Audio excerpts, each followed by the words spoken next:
Picnic at Hanging Rock by Joe Lindsay. Chapter 3. The creek had hardly been crossed before the hanging rock had risen up directly ahead of the four girls, clearly visible beyond a short grassy slope. Miranda had been the first to see it. "No, no, Edith, not down at your boots, away up there, in the sky." Mike remembered afterwards how she had stopped and called back over her shoulder to the little fat one trudging behind. The immediate impact of its soaring peaks induced a silence so impregnated with its powerful presence that even Edith was struck dumb. The splendid spectacle, as if by special arrangement between heaven and the headmistress of Appleyard College, was brilliantly illuminated for their inspection. On the steep southern facade, the play of golden light and deep violet shade revealed the intricate construction of long vertical slabs, some smooth as giant tombstones, others grooved and fluted by prehistoric architecture of wind and water, ice and fire. Huge boulders, originally spewed red-hot from the boiling bowels of the earth, now come to rest, cooled and rounded in forest shade. Confronted by such monumental configurations of nature, the human eye is woefully inadequate. Who can say how many or how few of its unfolding marvels are actually seen, selected and recorded by the four pairs of eyes, now fixed in staring wonder at the hanging rock? Does Marion Quaid note the horizontal ledges crisscrossing the verticals of the main pattern whose geological formation must be memorized for next Monday's essay? Is Edith aware of the hundreds of frail star-like flowers crushed under her tramping boots, while Irma catches the scarlet flash of a parrot's wing and thinks it is a flame amongst the leaves? And Miranda, whose feet appear to be choosing their own way through the ferns, as she tilts her head toward the glittering peaks, does she already feel herself more than a spectator agape at a holiday pantomime? So they walk silently towards the lower slopes, in single file, each locked in the private world of her own perceptions, unconscious of the strains and tensions of the molten mass that hold it anchored to the groaning earth, of the creaking and shuddering, the wandering airs and currents known only to the wise little bats hanging upside down in its clammy caves. None of them see or hear the snake dragging its copper coils over the stones ahead, nor the panic exodus of spiders, grubs, and woodlice from rotting leaves and bark. There are no tracks on this part of the rock, or if there ever have been tracks, they are long since obliterated. It is a long, long time since any living creature, other than an occasional rabbit or wallaby, trespassed upon its arid breast.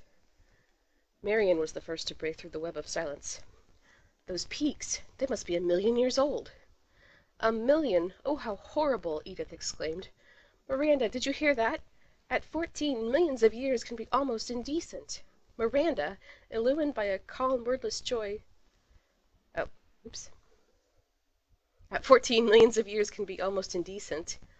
Miranda, illuminated by a calm, wordless joy, merely smiled back. Edith persisted. "Miranda, it's not true, is it?" "My papa made 1,000,000 out of a mine once, in Brazil," Irma said. "He bought Mama a ruby ring." "Money's quite different," Edith rightly observed. "Whether Edith likes it or not," Marion pointed out, "that fat little body of hers is made up of millions and millions of cells." Edith put her hands over her ears. "Stop it, Marion, I don't want to hear about such things." "And what's more, you little goose, you have already lived for millions and millions of seconds." Edith had gone white in the face. "Stop it, you're making me feel giddy." "Ah, don't tease her, Marion," Miranda soothed, seeing the unusually unsnubbable Edith for once deflated. "The poor child's overtired." "Yes," said Edith, "and those nasty ferns are pricking my legs.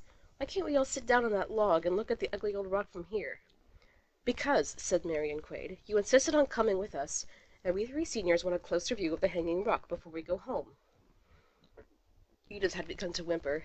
"It's nasty here. I never thought it would be so nasty, or I wouldn't have come." "I always thought you was a stupid child, and now I know," Marion reflected out loud. Precisely as she would have stated a proven truth about an isosceles triangle. There was no real rancor in Marion, only a burning desire for truth in all departments. "Never mind, Edith," Irma comforted. "You can go home soon and have some more of a St. Valentine's lovely cake and be happy." An uncomplicated solution not only to Edith's present woe, but to the sorrows of all mankind. Even as a little girl, Irma Leopold had wanted above all things to see everyone happy with the cake of their choice. Sometimes it became an almost unbearable longing, as when she had looked down at Mademoiselle asleep on the grass this afternoon.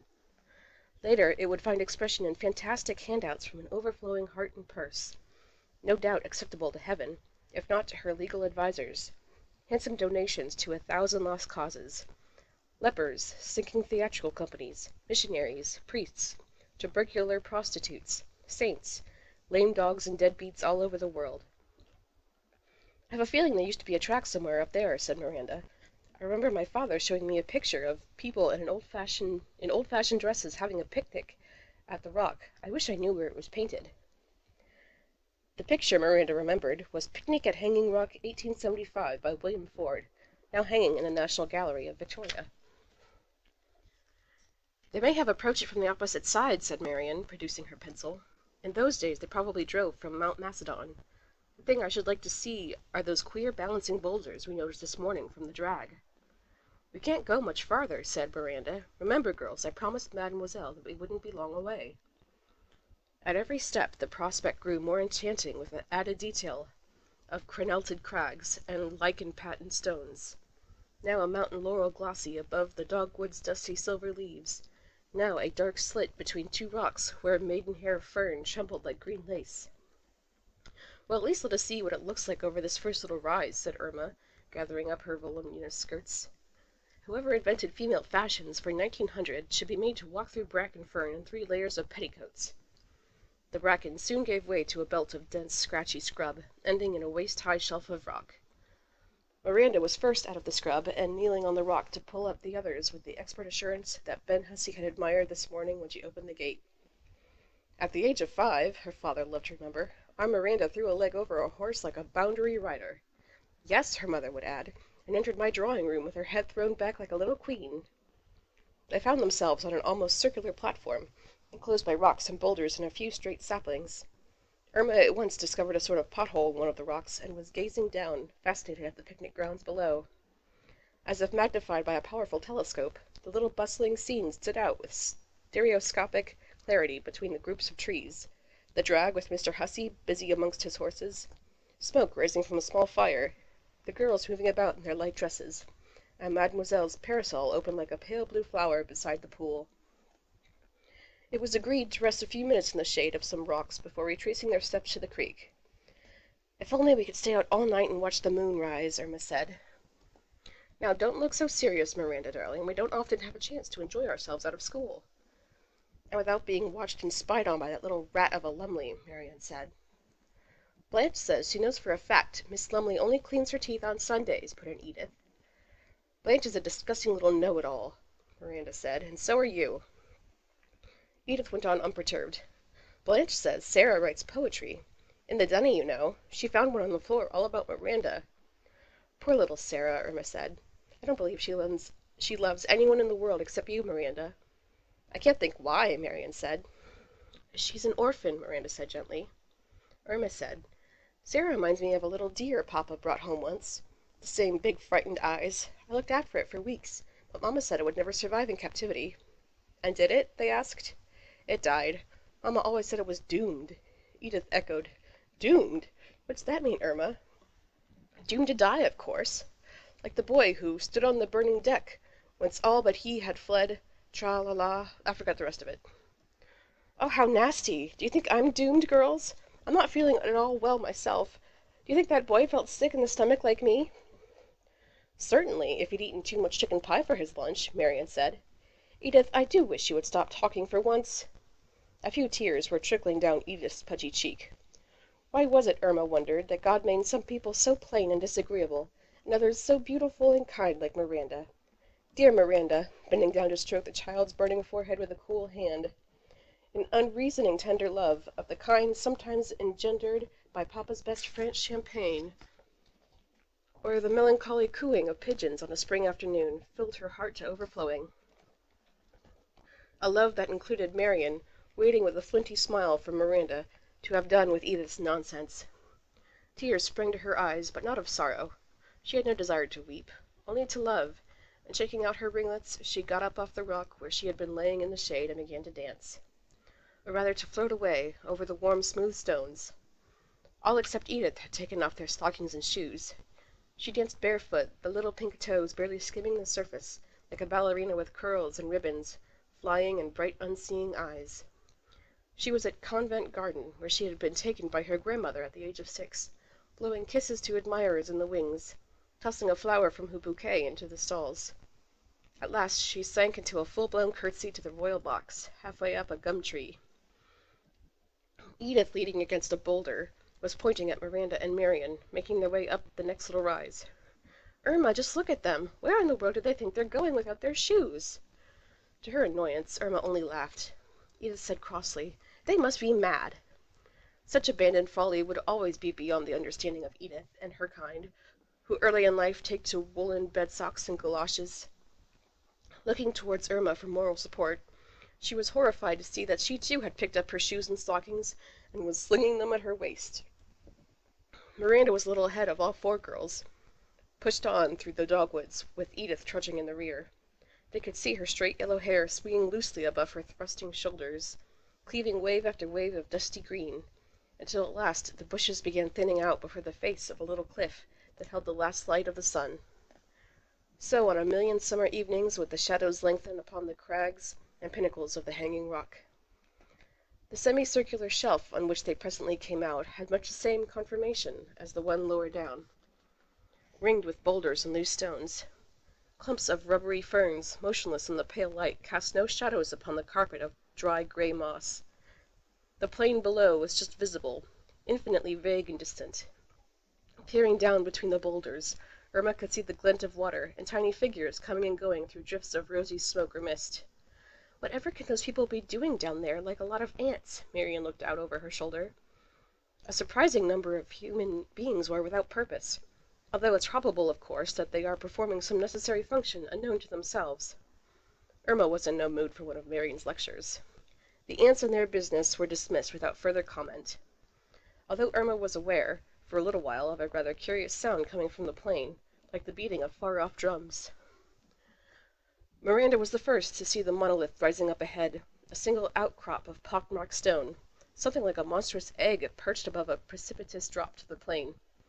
Marion, who had immediately produced a pencil and notebook, tossed them into the ferns and yawned. Suddenly overcome by an overpowering lassitude, all 4 girls flung themselves down on the gently sloping rock in the shelter of the monolith, and there fell into a sleep so deep that a horned lizard emerged from a crack to lay without fear in the hollow of Marion's outflung arm. A procession of queer-looking beetles in bronze armor were making a leisurely crossing of Miranda's ankle, and she awoke and watched them hurrying to safety under some loose bark. In the colorless twilight every detail stood out, clearly defined and separate. A huge untidy nest wedged in the fork of a stunted tree, its every twig and feather intricately laced and woven by tireless beak and claw. Everything, if only you could see it clearly enough, is beautiful and complete. The ragged nest, Marion's torn muslin skirts, fluted like a nautilus shell, Irma's ringlets framing her face in exquisite wiry spirals. Even Edith, flushed and childishly vulnerable in sleep. She woke whimpering and rubbing red-rimmed eyes. "Where am I? Oh, Miranda, I feel awful." The others were wide awake now, and on their feet. "Miranda," Edith said again, "I feel perfectly awful. When are we going home?" Miranda was looking at her so strangely, almost as if she wasn't seeing her. When Edith repeated the question more loudly, she simply turned her back and began walking away up the rise, the other 2 following a little way behind. Well, hardly walking, sliding over the stones on their bare feet as if they were on a drawing-room carpet. Edith thought instead of those nasty old stones. "Miranda!" she called again. "Miranda!" In the breathless silence her voice seemed to belong to somebody else, a long way off, a harsh little croak fading out amongst the rocky walls. "Come back, all of you! Don't go up there! Come back!" She felt herself choking, and tore at her frilled lace collar. "Miranda!" The strangled cry came out as a whisper.